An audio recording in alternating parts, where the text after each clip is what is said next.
into the future for the new backstretch by Greg R Norton, April 2025. I sit to write a few thoughts this morning while I get to a meeting and get my monthly medicine. I'll start new writing as I find that I'm having anxiety. Such new creation then affords myself its shelter and comfort. This will usually be enough to anchor my emotions in a place of empowerment and stability. Any free time I have, whether it's on the van or in a waiting room, can then be used for the practical purpose of writing. This is what having a new beginning essay started can do. One is never at the mercy of a static time when he or she knows this practice. At any rate, we're well past the middle of April now. It appears that spring has sprung, and we're along on our way into warmer temperatures. I want to get right along with a yoga stretch visualization. The sides of my head will be where most of my imaginary light pain comes up. It usually helps this to mentally imagine reaching my hands and arms up past the sides of my head, in this fashion, as in the sun salute. Far away are quite simplistic, without having some good methods for dealing with pain isometrically. This yoga stretch visualization is one of the best ways to this. I've worried myself, just recently, in pondering over the sort of imaginary trouble I've been feeling, as a form of pressure and tactile sensation at the sides of my head, like that. I wondered all yesterday afternoon why I should feel this friction in this way. I awoke early this morning and did my hygiene, still mystified over just what could be getting at me. Then it occurred to me, oh, I know, I initiated some new journalistic writing 2 mornings ago. As a reaction to anxiety I was feeling. That must be what is causing the extra stress. I had pondered over every possibility, whatever it was. Whether, I think, which the town I was living in at the time was affected by. I pondered over all these possibilities yesterday afternoon, with such discomfiture might signify. I think, now, that these worries are more around the fairly ordinary process of initiating new writing. As with anything, the modern world has pressures upon and resistances unto any new development. Any new development will be met by resistance. This goes back mainly to the proesis problem, the trouble of creating something from out of nothing. The head of weather issues and such events. I think that inevitably we'll hear talk of the limits of growth, as I used to back around the end of the first decade of the new century. I inwardly experienced a lot of resistance, as my own developing kind of jumped up the level, when I discovered the text reading software on my computer, and I at first began to make my extended length audio productions, such as the Spirit Pages audiobooks, and the Earth Changes audiobooks, which I was developing around the time of the end of 2008. These early beginning efforts, I felt, were met with invisible societal resistance to my new development. Not that I think that this was real resistance, but more like the invisible angels and devils, and the psychic presentience of the tornado outbreak of April of 2011. This storm badly affected the south side of the town I was living in at the time. This was a once-in-a-century storm. At any rate, wouldn't that manifest weather explain the resistance which I perceived at the time? Could such an issue be bothering myself now? But I don't think that these symptoms are as bad as those were back then. This is more like the ordinary initiating of a new book, when we know nature sometimes acts up badly, and there is loss of life and property. We've seen a lot of this in the recent years' time. If I'm trying to generate new output, such as new writing, then I can just about count on there being invisible societal resistance to such new work. You can't create something new and not include both good and bad future outcomes. At any rate, I sit down this afternoon with some tea brew, and after the aforementioned worryings of the last 2 days or so, I can't remember playing for myself the folk jazz record which really opened the door for myself. Needing nothing more than to listen to this record played out into the room, and to look at art history books in my little freshman college apartment living room, I was, at age 18, beginning to learn of the light effects that would come, and the sense of flying which music listening produced in myself. My practices, at the time, soundly placed myself as an insularity within my own little world, entirely free of the limitations of the passage of time, or from the concerns of conforming to societal expectations. expectations. I was a little peace and happiness adherent, and everyone knew to just give me space and time to dream as I would, for the Lord's best will to in time be done.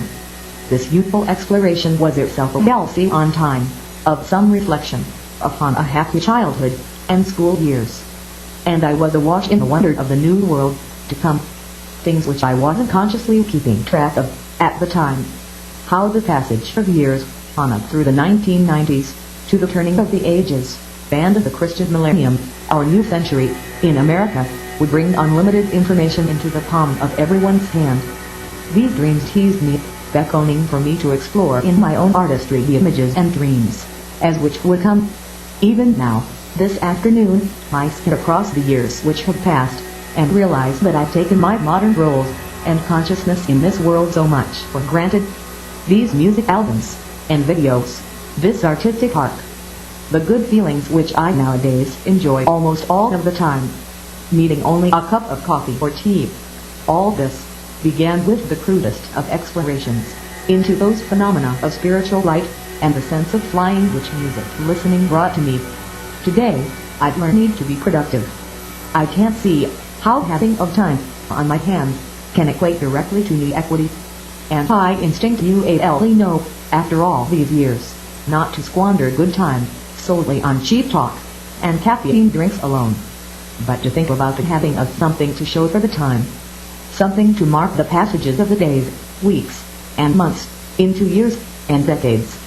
At any rate, having entertained these thoughts across this past week and into this weekend, and gotten this writing down, thus, I'm sure now that I've got to start on a new work of literature to carry my writer's life along into and through another autumn and winter. Well, I'll conclude these ideas and wrap this writing up and see about sharing such and filing away to include in a new book. All for now, Greg. Till then, I've thought a good bit about the difficulties faced by diligent men and women in our 21st century world. Work is still work, and such takes a toll on our minds and lives every day if we're managing our own or others' intellectual content. The dream of being a writer or artist in the modern world is definitely still attainable, but with our hyper-information society bringing any news of society's problems right into our field of vision, such tends to be in our faces almost daily. We tend to experience negative events in a personalized manner, the type of experience which you just wouldn't wish upon anyone. I believe that the biggest threat to our healthy lives as people is oxidative stress. We can see that we deal with the pain of this oxidative stress more when our workload is greater, when we're having to use our brains for thinking consciousnesses to accomplish a certain objective or set of objectives. This often comes up in website management, for instance, and we experience this stress both as cellular aging of the cells of the affected part of our body, usually our brains, and as pain, which I think is caused by the oxygen in our bloodstream reacting combustively with nutritional, digestive components, such as is contained in processed foods and oils and fats. These, I think, are burned as free radicals, or reactive oxygen species. I think that this generalized pain, felt as we metabolize these nutritional components combustively with oxygen, causes cellular stress and aging. This, I think, is why we are often relieved when we get to consume antioxidants, such as contained in certain tea brews and cranberry juice, to name two foods. This is because, I think, when we consume these foods, these antioxidants simply put a baffle or dampener on all of this oxidative stress we experience daily in living our lives, in doing our chores and jobs and skills and talents and abilities, and in metabolizing our food in general. This makes us feel better, physically and mentally, right away. It is thought that in addition to getting more antioxidants in our diet, we should reduce our consumption of processed foods and fatty oils. These tend to metabolize combustively and can damage our cellular makeup by causing premature aging. Oxidative stress always causes aging and decay. It is thought that one of the main paths to life extension is through lessening oxidative stress. Theoretically, if we could stop this stress from happening, we wouldn't experience cellular aging and hence could live much longer. But, at any rate, Many of us do experience too much oxidative stress, and, due to this, our bodies, especially our brains, age prematurely. In a pretty standard week, for myself, I'll have creative work that I'm doing. This is one thing, but this type of genius sometimes goes out into the world, using means and procurement of convenience, like hastily conceiving of file names. 3 days later, it will begin to dawn upon myself how I could have used better titles for these, for the hues of color will look wrong to myself, or something else. So, then I'll have to go back behind myself and get everything perfected. The difference between the early methods and designs. The initial implementation of my artistic sketches will be one way, but I'll see so many ways that it could be better. Last week, for instance, making the changes I had to make to come up to the higher vision I gleaned only after the initial designs were online for a few days. This work proved to be difficult. The changes that I began to see that the work needed required whole do-overs. Just conclusively, the project was not as simple as it had initially appeared. So, these problems were real puzzles to work out, and such required a comprehensive spiritual oversight to quickly come up with the fixes which were necessary to get the project back into black. So, really, looking back, I can't see that both my spiritual oversight and my kind of drone worker, who actually pushes the work through, my simple worker self, came through for myself, and made impressive showings. I can easily imagine how things may look lost, desperate, and impossible to fix to an outside person. But in a capable person's heart, the solutions will have already appeared. And so the work, at that point, is no matter. The job gets done, no two ways about it. Barring the unexpected, which our mind will have heard stories of, such as a heart attack, or an unexpected earthquake. That is, the good angels will just push the work through. The effort may have been gigantic, and the outside person might never will hear of this. Such things as endless redos, just endless tries with varying success to get the right result. And the teamwork, for instance, which will have come through in your local group, say, will have been enormous. So, we look for smooth experiences. For the piece that reads seamlessly, or the pristine audio playback. Successful read or views simply equate to a win. And doesn't my reader see how success or failure might hinge entirely upon the designer or producer's yoga stretch visualization? This might be the crucial element that gets the person past the sudden deaths of the hyper-stimulated mind. The hurdles, which are encountered in working with higher ascended beings, in general, will require some good ways to bridge the areas of a person's belief, which tend to appear separate or divided. The person has to know how to smooth back out these illusory separations, or divisions. These are just parts of ordinary life, these types of migraines. So, at any rate, I'm pushing this second article in this new Into the Future audiobook along a little further by adding a few thoughts in conclusion. At a person's age such as mine, middle 50s, it's the oxidative stress that causes cellular aging, and this is precisely what hurts the most. So, when you simply feel in pain, and your mind is hurting, this is probably caused primarily by the oxidative combustion happening so much in your brain. So I think that this is why we would need a strong glass of tea brew, not for the speed trip, or the thrill of the extra energy, but for the relief from the pain of oxidative stress, and that combustion. This is why we like cranberry juice and tea so much. I'd say that 3/4 of the gain we get from a strong cup of tea is due to the dampening of oxidative stress which this drink immediately brings. 1/4 of the blessing of tea, I think, is the caffeine. I can't do without the caffeine. What I really crave is the relief from the pain of the stress of cellular aging. Can we have fun at work and not let the pain of the stress it brings age us too quickly? This is a good question. You should answer it for yourself. At any rate, I'll wrap these thoughts up and add them in with the others. Now, I hope you have a good new week. All for now, Greg. Tilda. I'm going to put a few thoughts onto this word processor screen this evening. I'm going to use this opportunity to get some jazz thoughts input into my device. If you were wondering where the hyperrealism comes from, where the progressives get their maniacal profundity and blisteringly fast tempos, in general.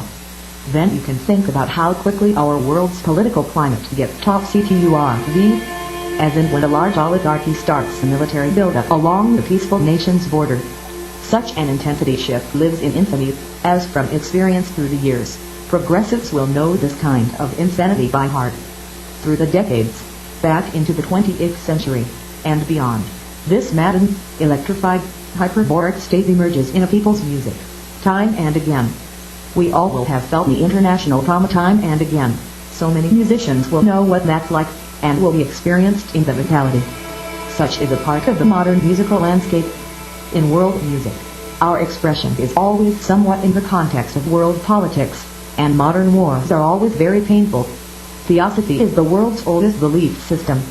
The utility of dispelling occult darkness, I think, is what we can rest in.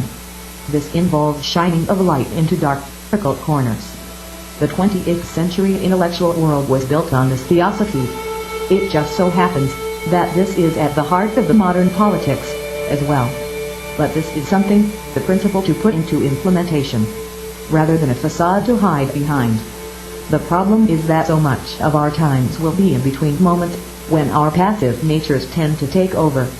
But the shining of light requires mettle and courage in holding to that higher ground. And, right now, the light is somewhat dim, because the enemy is messing along the eastern border. The stronger voice is cleared, but the darkness is dark. While strong voices are needed, what is really needed are the peaceful and gentle meekness, the dignified house, the night's own standard errors. So, I've seen some dark nights before, and your scene is based in your riches. It's definitely dark in the minds, but I'm for one enraptured by the brilliance of the diamonds. I approach music from a light-hearted place, so it mightn't compare or relate in comparison to the serious composers. But, I've seen some beautiful utopian visions in the vaunted ideals of purist jazz.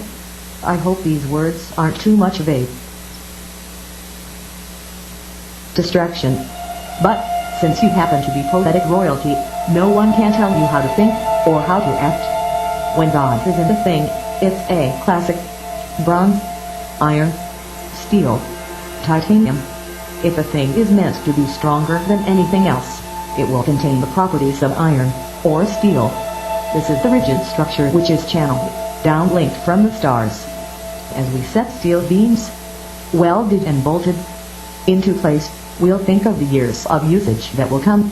Well, I can't just remember to reach my hands and arms up past the sides of my head, in a salute to the sun above. This is how I've trained my eyes to see. At any rate, I'll brainstorm around these ideas, until something strong materializes.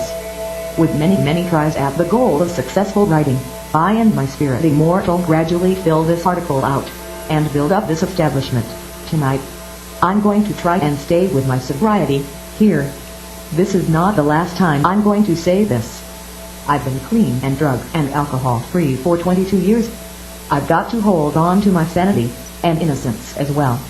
I'm going to use my altered piano soundscapes as the music for this audiobook, and see if this doesn't help to fill out the length. As the impressionistic phrasing of this esoteric piano album are playing lightly on my online device, I'm remembering what it is to hurt from the pain of a migraine. The piano is a blissful practice, only my heart is often thirsty for the refreshment of cold water. This dichotomy is something to remember. You might will want to build your offline media collection, so that you can find this peaceful playback, and begin to learn the ways of your randomly shuffled jukebox. I sit, absorbing some music progressions from my quietly playing smart device's jukebox. The light coming in from through the open blinds over my bedroom window is enchanting. I've not seen the prettier sight in a while. At any rate, I've gotten some good sketching done, since I've lived here, at my current location. This helps myself to have the sense, now, that I've got something to show for the time spent. My musical and artistic output, through the years, has taken on numerous styles and attributes. Our human predicament is such that hypothetically, our minds, one, can't cause harmful interference upon others' minds, and two, must receive any interference that causes undesired operation. But there's one thing about the naive or materialist consciousness. Such a mind, if born into the materialist paradigm, will tend to see and perceive the material world as non-spiritual, and just not be consciously aware of any of the figmentary presences within or about him or herself. The solitary materialist consciousness might will have practically no sense of his own spirit's immortal basic nature. And I would say that it requires two or more souls, joined in conscious unison, to formulate any theories or philosophies around the immortal soul. If a youth is formulating theories of his or her immortal soul, then this would suggest that he or she is in on the mysteries of disembodied existences, disembodied entities. But some are, as I myself was, given thoughtful reading, which was full of philosophical musings and speculations of a prosodic nature. So my consciousness was able to easily emulate that speculative mentality. I think that I fooled a few of my peers by unintentionally leading them to think I was more intelligent or enlightened than I actually was. I was a convincing illusion, an imitation, and as such, I was on a few occasions deceived by, say, the resentful or hostile spirit into betraying my own ignorance. I think that it was clear, then, who possessed spiritual insight, and who was locked in the materialist mindset and consciousness. But 5 years after my high school graduation, one stormy night, the spiritual light bulb began to shine within my heart, and I found myself engaged in a conscious conversation with a disembodied being.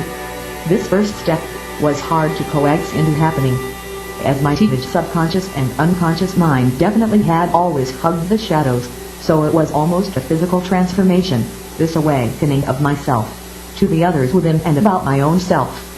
I began to discover how this inner world didn't conform solely to the rules of literary prosody, but such was an immensely poetic nature. Poetic. My mind then became a window into the soul, only I found myself in an agitated, restless condition for the next 5 or 6 years. Only after this term could I begin to make the transition into a more or less pain-free insularity, and into someone who was a conscious participant in the interconnected great mind of mankind, a knowing participant in the lattice work of consciousness about all human life. So, you see, there were really 3 main stages to this transformation. First, the materialist, who takes the given paradigm and terms of existence for granted without questioning them, and secondly, an awakened heart, who was generally insular, outside of his society for much any consciousness of such, and who was in pain, and who relied on pills and potions to access any deviation for astral consciousness at all, chemically attained bliss. And thirdly, the fully socialized, spiritualized member of the community, who appreciates sobriety as the finest modus operandi, and who interacts on a conscious spiritual level with others in his community. But I allowed myself some coffee and tea, and this is entirely sufficient to keep me contented.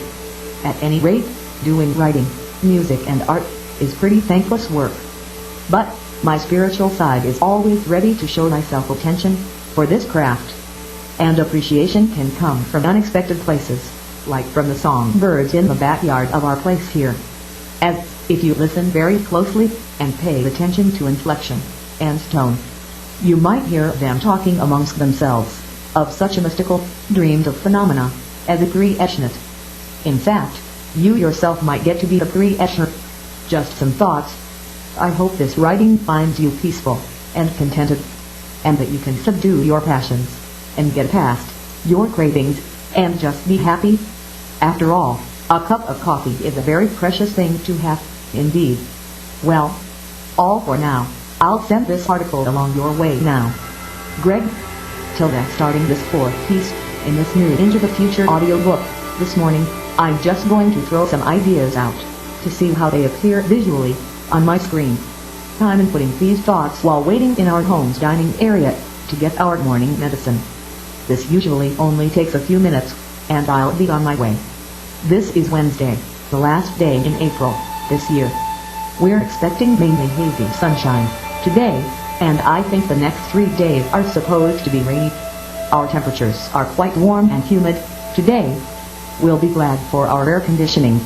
This writing is coming along, and this is something I'm proud of. It's an honor just to have someone in heaven smiling on me, taking the time with me to just get some writing done. Some of my audiobook readings are so ascendant. that they expand my mind every time I hear them. In fact, this is a big part of why I listen to some audiobooks, because of the way such makes me feel. This is often my reason for liking a certain writer, and listening to audiobooks is one of my main pastimes. I can't think of just numerous authors which I feel make me feel in such a way which I like listening to their audiobooks. Now that I think of it, this is the reason I'm apt to listen to an author. This type of trademark style of mood they put you in audiobooks are so much more edifying to enjoy than commercial network media in general. But not to disagree with the television viewer crowd. I just find I enjoy media more when I get to use my imagination more than when everything is so explicitly portrayed. The nice thing about some television, though, is its non-commercial nature. The repetitive commercial breaks are just what ruins broadcast media, usually, if you ask me. But I feel that once you've experienced for yourself the wonderful ways that audiobooks and their moods stay with you and make you think more, you'll be inclined to seek them out. At any rate, if you want to know the type of creative diversion or hobby that I find I like the most, it's probably such as this writing, which I'm doing right now. There's something about such a rich and detailed communion as this is, which is just irreplaceable. I'd generally rather build an audiobook than read back at it. Really, my whole belief is around the composition process. And visual artistry is just as fine. People have always told me how holding a pencil or pen and freely sketching on a piece of paper is the closest you can get to communion yourself with your own dreams. Those who aren't in on this wonder, I feel, waste a lot of time in grief and in bemoaning their own predicament, when we can be so enraptured and really captivated by just giving the pen or stylus to your best, most sensible spirit. I think you'll find this to be true. Well, this writing is coming along now, and I'm glad to have covered how it will always be the communion oneself with one spirit immortal, which will most be remembered from a long life, with some grief and some joy both. At any rate, I do enjoy listening back to recent work, but this is a way of showing one's self-love, not really a good way of learning about new subjects and topics. But last night I spent 2 hours or so reading back to all of my recent Greg at the piano video clips. These were somewhat hard to make, but now that I've got them, they're a resource I'm proud of. I hadn't really gotten a very good overview of them until just last night, so I was pretty impressed with their richly interesting natures. They're not something which you'd much think you would like, but if a viewer will give them the chance, I think that the video recorded goesus like that looks and sounds good. An atmospheric line of precipitation has just passed overhead, but this doesn't mean that the rain is all past. The clouds and storminess are expected to build back up after dark tonight. And then tomorrow, Friday, and Saturday are supposed to bring a mixture of sun and rain. Anyways, I'm sitting here on this bed this afternoon, and am thinking of how I can use rhythmic, jazzy, riffing, repetitive patterns to get this writing further along. A good way to do this is to use some king of guided visualization. This type of thing has helped myself to get past many writer's blocks. I can somewhat imagine myself walking along the shoreline of an ancient or prehistoric ocean.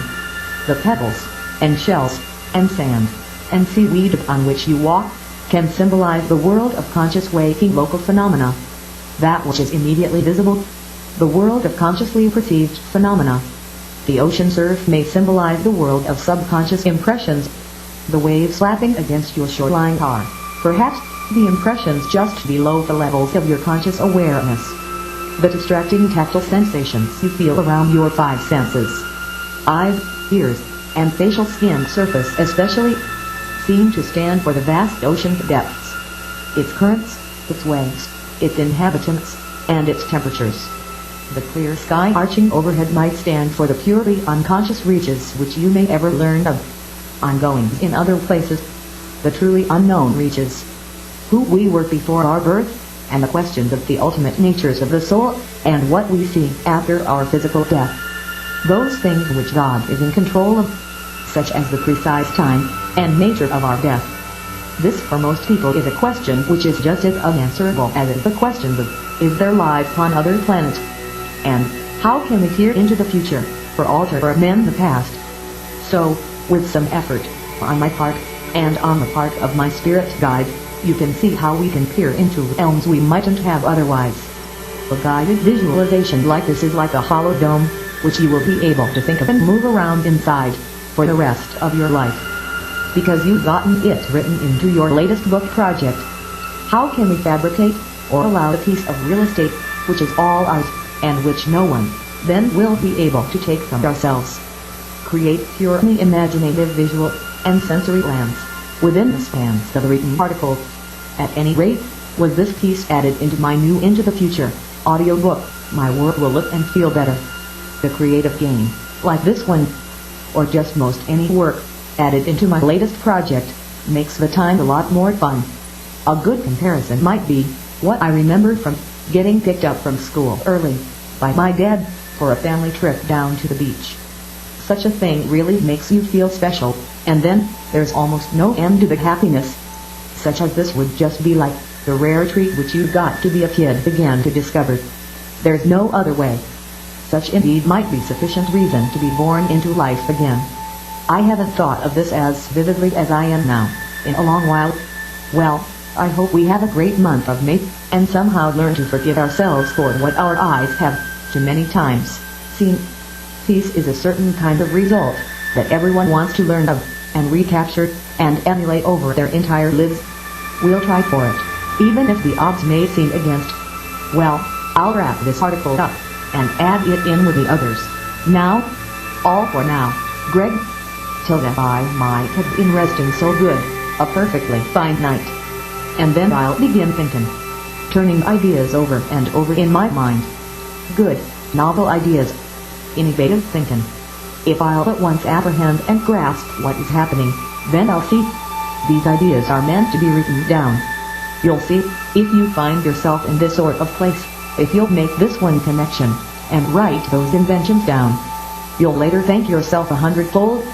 This is really the quantum leap we make in becoming a more serious content developer. Your desire has always been to write. If you think about it, most people aren't such special characters. Many people's creative life will not kick in until after their middle-life crisis, for instance, so they might be somewhat challenged. As personalities, not everyone is so remarkable. So, I would say that if these more obscure personalities will think of themselves instead as content developers, rather than as personalities, then there will be a lot less grief and strife in the world. I myself had to somewhat cross this hurdle. I just couldn't escape the dreams of being a stage star.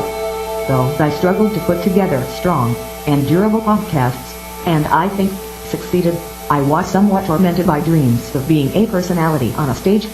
I would have done better to just think of myself more as a publishing house, which develops content, in general, and that would have left a lot more room for creative innovation, than as a stage performer.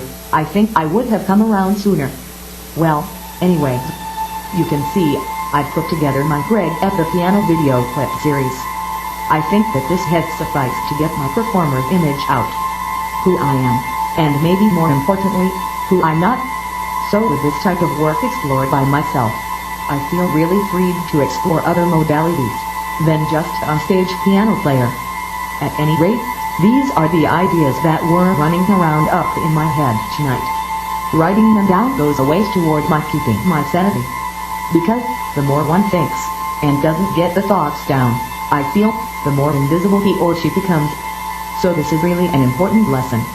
One which I myself was slow in learning. But, once I did learn it, though, I began to write more. I'd like to think more about what a writer's or creator's role includes. This is the worker bee of the hive. He or she will go on a million flight paths and accomplish many small tasks in the course of a day. This all will be the sincerest work. What I'm trying to say is that the writer or creator will simply be a medium is tick vessel. The waters of life which flow through every nook, every crevasse, every tubule, they are simply the crystalline waters of paradise. The living being, if he or she is in harmony with the innermost spiritual directive, is a member of the Lord's host. Many of the same waters which flow through him might flow through others in his or her neighborhood. These together can, somewhat, be seen as a many-fold presence. Maybe a good metaphor for such is as a myriad streams which are somewhat fed by the same source. What I mean by this is that there will be one rainy weather system, but many streams which flow down and away from the headlands. Streams all have different characteristics, so they will have different names on a topographic map. Branches, creeks, and streams. The rainfall nourishes them all. There are other sources of the waters, in a way, such as artesian wells and natural springs, but these all go back, somewhat, to the rain that falls. The world's oceans, I think, are the largest waters in the world. And every day, the sunlight shines upon and evaporates thousands of gallons per square mile of ocean. This atmospheric moisture is blown around by the different wind streams on Earth as jet streams. These carry this atmospheric moisture back over the land to replenish the rivers and streams and springs and wells. So, at any rate, the gist, or idea I'm trying to convey, is that the writer, or artist, or artisan, or producer, or engineer is fed and nourished by the same element principles as others of his community might be. This is part of the mystery and enigmas of the spirit, and you'll want to think about it. And I think, write about it. It's an unbelievable, miraculous indwelling which flows through and among all life, in general. Maybe down to the tiniest protozoan, or microbe. I mean, if you look through a microscope, you might see amoebas, paramecium, phages. Just how hard is it, really, to see into these element scenes and scapes, on the micro scale, and begin to see, say, congeniality, and for instance, enthusiastic gleam, from within these microscopic creatures. I think that the longer you observe nature, the smarter it appears to grow.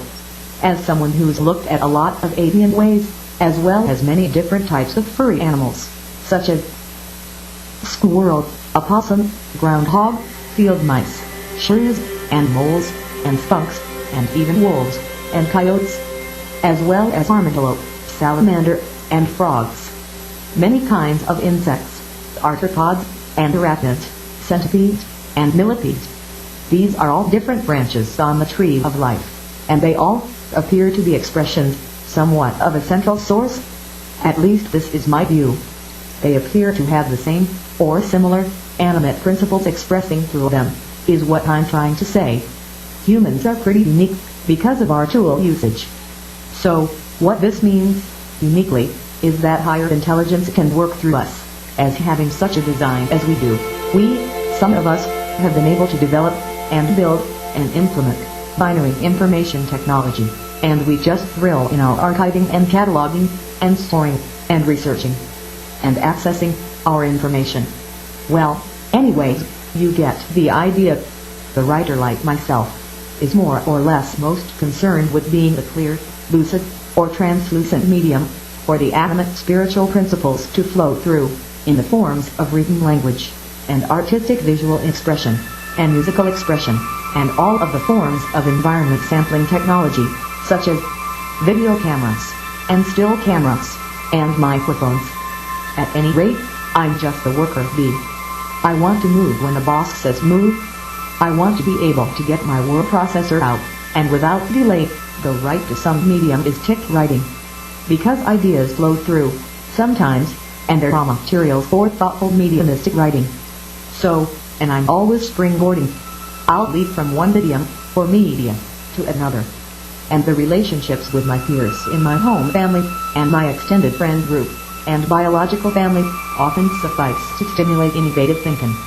I think that it's my Bluetooth external keyboard, which works in tandem with my phone, which is the single most important interface I have, other than my piano.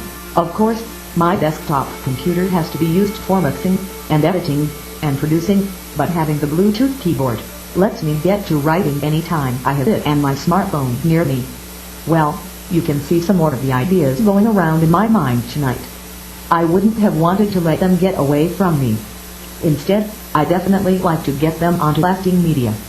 I'll then have something to show for the time past, won't I? At least I'll have assisted in the good Lord's doing of His or her will through my life. This is what I'm trying to say, anyway. I think adherence to the cleanliness and sobriety principles allowed one's self to be the purest outlet through which spirit can work. If I'm truly interested in getting on paper the thoughts of our just and merciful God, then I think that this is a great purpose. Of course, the good Lord can bring me into his or her flock, and let me develop his higher ideals with him, such as respect and trust. These qualities will be there in spades if he or she wishes to allow you his graces. So, see, I believe we want to keep a reverential attitude to the beings in the higher worlds, and I think this can be something which is really ingrained and allowed. Not necessarily on the mortal person's timeline, but on the good Lord's schedule. So, a person like myself would definitely give the good Lord the full complement of his or her own credit, as he requests such of the person. So, you see, this is a kind of protocol which the adherent will be well familiar with, and it definitely comes down to, "Thy will be done, on earth as it is in heaven." The hard part is when everything has gone well, but everything has gone wrong, also. The hard part is in our having to deal with having seen too much. My most recent theory, in thinking of why do young men do bad things, is that there may be a thing you could call the curse of the loose talking boys. Young men, many of them, will have reputations they're not aware of, and hence will have, possibly, some dark loose ends, and when things get heavy, they fly off and do something illegal, even violent. What do you think? Is this itself stinking thinking? Or am I correct in making note of these ideas tonight? I don't always know exactly what the ultimate right path is. I guess I'll know, after reading this back to myself, whether or not it reads like truth. But, you see, any of my ideas, no matter what, will slip into a great wash of past years, unless I endeavor to write them down, to my future self. At any rate, when I try to think about the notions that were in my mind, as a young man, I can't fathom that I hardly have any idea. I do know that I lacked in much of any ideas at all, until the Spirit turned the light bulb on in my mind, and I entered into the proverbial loop, and joined the conversation. Prior to this, I was somewhat of a blank slate. I had play experiences, and then I had my reading. But only the reading really stoked my dreams. Play projects always seemed to fall way too short of the goal.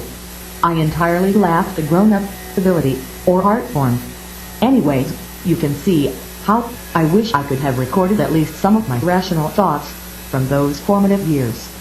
What would I have said if I had thought to record a few thoughts onto magnetic tape, for instance? I know that I would have been entirely lacking in coherence, and couldn't have much glimpsed from my own the sense of purpose which a self-conservation path employs. I certainly had to be only gradually introduced to many abstract poetic concepts. I had to gradually develop consciousness of my own aesthetic. There's a big difference between self-consciousness and self-awareness. I had to only gradually grow conscious of my whole spectrum, or field of consciousness. So, you see the competent writer's words, going onto my pages. Oh, let me tell you, this was not an easily gained benefit. There were many false starts, and dead-end alleyways, before I began to develop the mature style. At any rate, these words seem to be coming to their conclusion now, so I'll wrap this writing up, and add it in with the others. Now, I hope you have a great summer months ahead, and that the coming seasonal times will be a true blessing. Well, all for now. Greg